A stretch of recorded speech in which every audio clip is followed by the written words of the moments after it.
हेरौँ आँपको वेस्टेजहरू।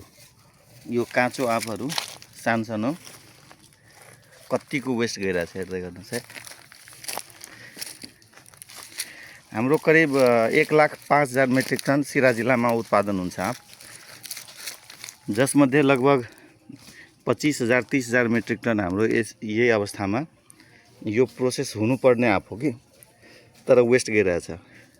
अब राज्यको ध्यान नभएर यस्तो अवस्था आएको हो। किसानले पनि एकदमै पीड खेपिरहेछ। अर्जुन सर, यसमा के भन्न चाहनुहुन्छ? धान किसान, गहुँ किसानको लागि लडाइँ लडेका छौँ र आमको किसान पनि हुनुहुन्छ भन्ने कुराहरू आज मैले महसुस गरेँ। यत्रो बागवानी छ र उहाँले भनेअनुसार 10 लाख मेट्रिक टन जुन आम उत्पादन छ त्यसको बजारको मूल्यदेखि लिएर व्यवस्थापनदेखि लिएर सिरा र सप्तरी गरेर 2 लाख मेट्रिक टन उत्पादन हुन्छ, त्यो पनि फिनिस्डमा।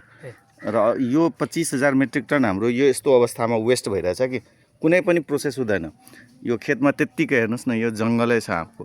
यो मिर्चयाको दृश्य हो हैन। मिर्चयामा जहाँ जानुहुन्छ त्यता आँपको यस्तै जङ्गल पाउनुहुन्छ कि। मैले यहीँबाट सकेसम्म के पहल गर्न सक्छु, अब सम्बन्धित ठाउँहरूमा मैले केही एडभोकेसी उकालत गर्न सक्छु।